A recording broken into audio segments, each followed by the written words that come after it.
So this gives you already an idea of where English is. Only 27% of the internet is in English. I was working for an internet marketing company before joining Lingo24, and just little more than 5 years ago, more than 50% of the internet was in English. So as you can see, the slice is shrinking, and therefore the big opportunities lie outside the English-speaking world. And the other important factor that we have to take into consideration is that even when people are fluent in English, they are 4 times more likely to buy a product if the information provided is provided in their language. So, as you see, English is at the bottom here of the page. And English has grown over the last 10, 11 years about 300%. But look how it compares to certain languages like Chinese with 1,400 or almost 1,500%, or Arabic with 2,500%. So as you can see, other European languages, they also had quite good growth, but it looks like the biggest growth opportunities at the moment are really in the new emerging economies. If we look at the reasons, for example, why it is very interesting and important for a business to go into these markets, is that although English is shrinking as a language presence on the internet, it's still the biggest language in the sense that there are many English-speaking countries around the world, and it's also the language of commerce, and therefore there is a lot of competition to present products in English online. What you want to do, basically, as you can see, we're having the metaphor of the fishing rods. What you need to do is to experiment a little bit, and Flim actually allows you to do that quite easily.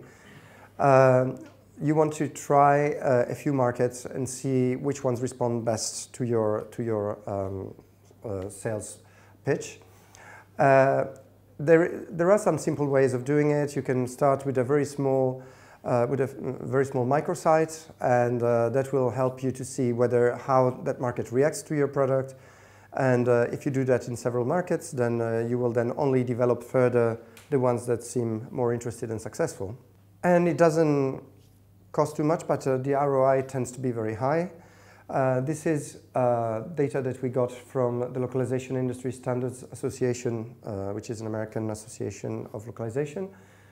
And they say that for every dollar that you invest in localization, you'll get a return of $25. Of course, you have to get it right, but that's an average that they found. So it's really worth a go. And to prove this, we have a couple of case studies. So this is a Fusum, that's a Swedish custom watch company. And they have a Swedish, English, Danish and German sites. And as soon as they got on the internet, they got a 300% increase in online traffic. And the Danish website, let's remember this is a Swedish company, provided a complete ROI in fewer than 2 months. So this is, quite an exemplary story that could actually be quite motivating for some of you. And I suppose everyone knows Kaiscanner. This flight comparison site launched in 2003. They decided to try their hand at foreign language internet in 2006. And now they translate their content in 23 different languages, and they deal in 60 currencies. But in certain countries, they had a runaway success, like in Russia, where the hits skyrocketed from 30,000 to over 1 million hits in 18 months. And also, out of the 15.5 million turnover, now 10.8 million is from overseas. Well, for this particular donut, I would say that you would need 50% of localized and translated web content. So when translated means simply translated from one language to the next. Localized is when you want to make it relevant to the local market. So you can translate into Spanish, but then you have to make it relevant to the Argentinian market or the Mexican market. So you have to make sure that each website you create is actually very relevant to your target public. Then there is a 25% of multilingual SEO. So once you have a very nice translated website, which is also localized for a local market, without SEO, they won't find it.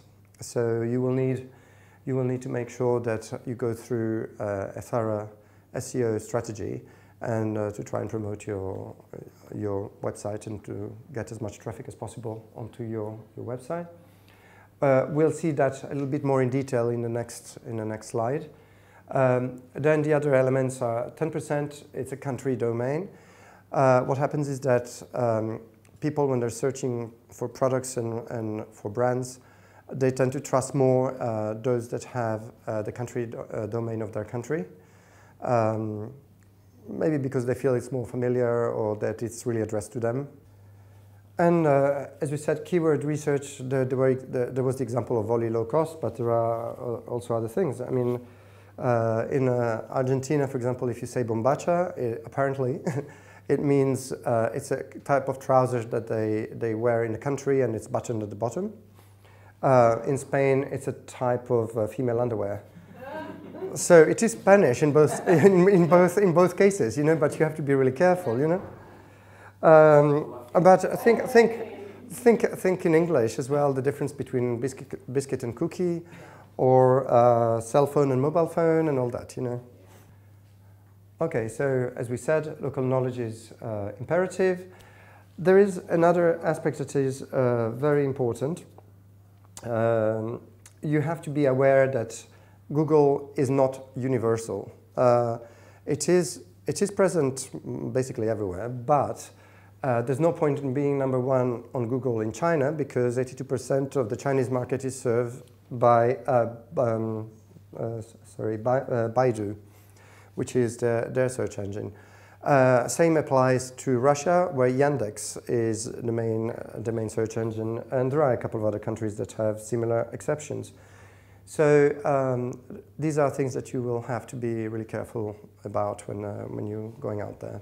So bearing in mind all these exceptions and the warnings that I've given until now, these are the tools that you can find also online. This is Google Global Market Finder. So, for example, you just put your country of provenance and your language. You put the keyword watches, and the countries you want to focus on are G20. And you can see what the monthly searches have been for that word in those countries. And it gives you an idea of the opportunity, at least from the point of view of traffic in those countries. What it also gives you is the suggested bid. And as you can see, the English-speaking markets are more expensive in this case. Quite a lot more expensive. Sorry, is this keyword in English? Yeah, what Google does, they use their Google Translate tool. Of course, that's where we say, be careful, we'll complement that with our local people and make sure that the Google Translate version is actually the one that people would actually use. But it already gives you a sort of idea. But if anything, it gives you an idea of the monthly searches for that word, which is already a good indicator. But again, as I said, if people only search the product but don't buy, if you're a retailer, that's no good. You have to do other things as well. So to summarize a little bit what we've said so far, foreign language internet marketing, yes, it is a golden opportunity for brands. And with a less saturated market, it means high rankings and high ROI. But the local knowledge is needed.